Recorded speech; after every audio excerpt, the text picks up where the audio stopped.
আমি যখন কাউকে কোনো কথা বলি আঙুলটা নিজের দিকে তুলে দেই, অন্যের দিকে না তুলে নিজের দিকে আঙুলটা তুলে আমি মনে করি ওইখানে কোনো শত্রুতা থাকে না। আসসালামু আলাইকুম আমার কলিজার ভাই ও বোনেরা, সবাই কেমন আছেন? আশা করি যে যেখান থেকে আমার এই ভিডিওটা দেখছেন সবাই ভালো আছেন, সুস্থ আছেন। আমিও আপনাদের দোয়ায় ও আল্লাহর রহমতে বেশ ভালোই আছি। আমি আপনার বোন আপনাদের উৎসাহে আর একটা নতুন ভিডিও নিয়ে আসছি। তো প্লিজ ভিডিওটা একদম শুরু থেকে শেষ পর্যন্ত দেখবেন, আশা করি ভালোও লাগতে পারে।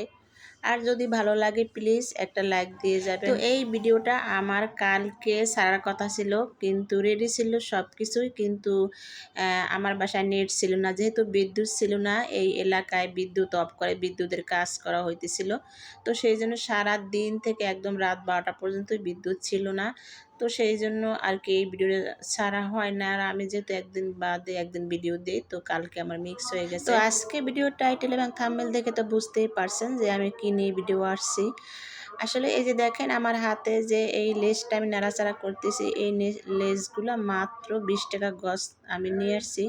তো আপনারা জানাইবেন আপনাদের ওখানে কত করে এই লেসগুলো। আর এইখানে মার্কেটে হয়েছে 50 থেকে 60-70 এরকমের হবে।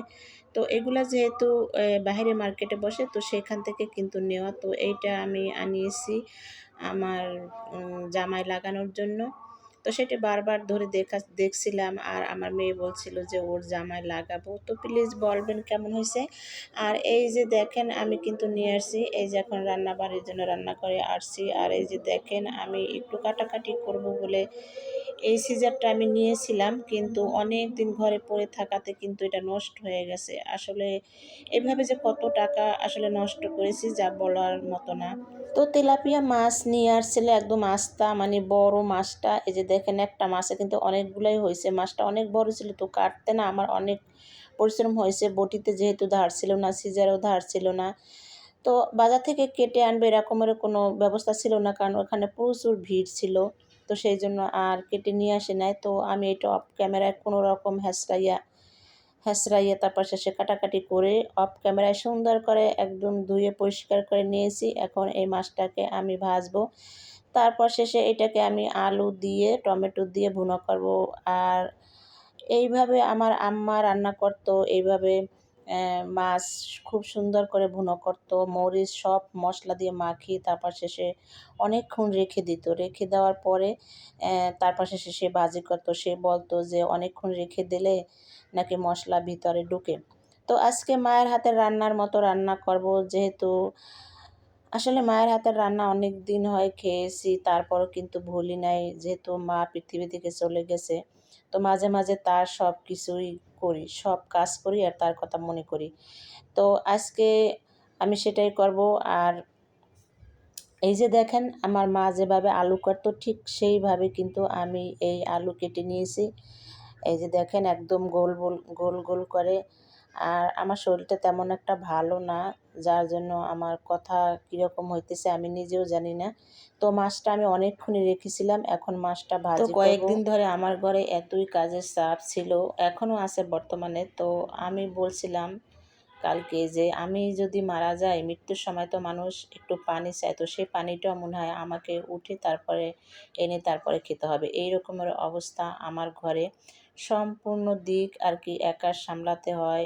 এরকমের আসলে কয়জন আছে আমি জানি না এই পৃথিবীতে। আপনারা দেখবেন যে ছেলে মানুষ চাকরি করলে কিন্তু সে বাসায় আসার পরে একটু রেস্ট পায়, বা ব্যবসা বাণিজ্য করলেও বাসায় আসার পরে সে একটু রেস্ট পায়, কিন্তু আমাদের কোনো রেস্ট নাই। ঠিক আছে, আমাদের দিন রাত 24 ঘন্টাই হচ্ছে আমাদের কাজ করতে হয়। তাই কষ্টে এক এক সময় বুকটা ফেটে যায়, মনে হয় যে জীবনে চাকরি করাটাই অনেক ভালো ছিল। স্বামী, সন্তান, সংসার এগুলো সামলাতে গিয়ে আসলে নিজেকে ভুলে গেছি। নিজে যে কোথায় আছি, কিভাবে আছি সেটা আসলে ভুলে গিয়েছিলাম। এখন আস্তে আস্তে সব কিছুই বুঝতে পারছি। তবে জীবনের শেষ প্রান্তে এসে বুঝে কোনো লাভ নেই। তাই আমি আমার প্রত্যেকটা ভালোবাসার মানুষকে বলছি যে আবেগে দিন চলে না, সময় থাকতে সব কিছু গুছিয়ে নেওয়াই ভালো।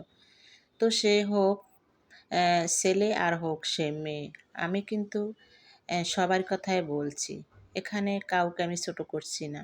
ঠিক আছে, তো এর আগের ভিডিওতে আপনাদেরকে বলেছিলাম যে আমি 6 কেজি ওজন কমিয়েছি আমার শরীরের।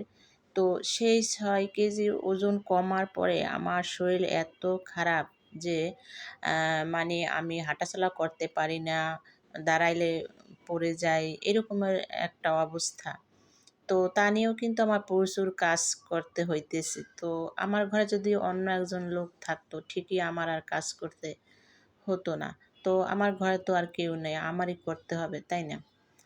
তো এখানে ওজন বাড়ানোর কথাটা আসছে এই জন্য যে আমি আসলে সবসময় আমি মানে আমার নিজের হাঁটাচলার প্রতি সবসময় খেয়াল রাখতাম। তো ইদানিং বিভিন্ন টেনশনে আর কি শরীরের ওজনটা আমার বেড়ে গিয়েছিল। টেনশনে কিন্তু অনেক রোগ হয়। টেনশনে কিন্তু ডায়াবেটিস হয়। তারপর শেষে টেনশনে শরীরের ওজন বাড়ে। অনেক কিছুই হয় টেনশন করলে। ঠিক আছে? তো আসলে টেনশন কেউ করে না। টেনশন এমনিতেই এসে যায়। তো ওইদিন একটা ভাই আমাকে বলেছিল যে, "আপু ওজন কিভাবে কমিয়েছেন একটু বলবেন প্লিজ?" তো আসলে ওই ভাইয়ের নামটা এখন আমার খেয়াল নাই। আমি পরবর্তী ভিডিওতে বলবো। ঠিক আছে? তো ওজন কমিয়েছি আসলে ওজন কমাতে হলে ১ নাম্বারে হইছে লোভ কমাতে হবে। খাবারের যে লোভ সেইটা কমাতে হবে। এইটা হচ্ছে মেইন। শুধু খাওয়া, খাওয়ার উপরেই কিন্তু সবকিছু ডিপেন্ড করে। টাইম মতো খেতে হবে এবং যা তা খাওয়া যাবে না। খুব হিসাব করে তারপর শেষে খেতে হবে। আর হইছে লিকুইড খাবার বেশি খেতে হবে। পানি প্রচুর পরিমাণে খেতে হবে।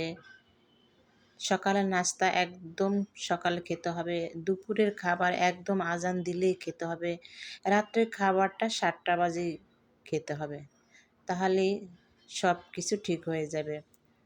রুটি খেতে হবে। আমি তো সারা বছর দেখে সবাই আমার ভালোবাসার মানুষ যারা আছে সবাই দেখে আমি রুটি খাই। তো আগে রুটি খেতে পারতাম না। এখন খেতে, খেতে আমার অভ্যাস হয়ে গেছে। তো আমি এইখানে কিন্তু একটা তরকারি আমার শেষ। অন্য আরেকটা তরকারি রান্না করার জন্য এই যে মসলা পিষতেছি। আর এই বাটা মসলা না আমার কাছে খুব ভালো লাগে। তো সেইজন্য আমি এখানে বাটা-পুতা রেডি করে রাখি সবসময় যাতে আমি বাটতে পারি সেইজন্য। কলিজার ভাই বোনেরা আপনারা কে কোন জায়গা থেকে আমার ভিডিওটা দেখছেন প্লিজ সুন্দর একটা কমেন্ট করে আমাকে জানাবেন। আর সবসময় আমার পাশে থাকবেন। আমি আপনাদের পাশে থাকার চেষ্টা করব। তো মাঝে, মাঝে হয় কি আসলে শহরে থাকি তো প্রচুর কষ্ট। আসলে এটা বুঝবে না, গ্রামের মানুষ কিন্তু এই জিনিসটা আসলে বুঝবে না। এই যে নেট থাকে না, কারেন্ট থাকে না, পানি থাকে না। অনেক সময় অনেক সি খারাপ সিচুয়েশন থাকে যার জন্য কি বলবো ঠিকমতো ভিডিও দিতে পারি না সময় মতো, টাইম মতো। আরেকটা কথা হলো আমার অনেক প্রবাসী ভাইয়েরাই আছে কিন্তু মানে বিদেশে অনেক কষ্ট করে। ঠিক আছে দেখি আমি। কিন্তু আমাদের দেশেও কিন্তু আসলে কষ্ট কম না। প্রচুর, প্রচুর। এখানে যারা থাকে তারা বোঝে যে কতটা কষ্ট। আমরা কিন্তু আসলে তেমন একটা ভালো নেই। তো আমার মাছটা কিন্তু এই যে ভুনা হয়ে গেছে। এখন এটা উঠিয়ে ফেলবো। আরেকটা কথা হলো আমরা শহরে থেকে যা কিছু খাই সব কিছুতেই ভেজাল। এজন্য আসলে আমাদের শরীরটা আরো বেশি খারাপ হয়। তো আজকে ভিডিওটা আমার এই পর্যন্তই। সবাই ভালো থাকবেন। দেখা হবে আবার পরবর্তীতে নতুন কোনো ভিডিওতে। আর এই যে দেখেন আমাদের ঘরে কয়েক ধরনের ফল একবারে নিয়ে আসছে। তো এটা আমি আসলে রাগারাগি করেছিলাম। কারণ একবারে এত পদের না এনে যদি ১ পদ ২ পদ করে আনে তাহলে কিন্তু অনেক ভালো হয়। তো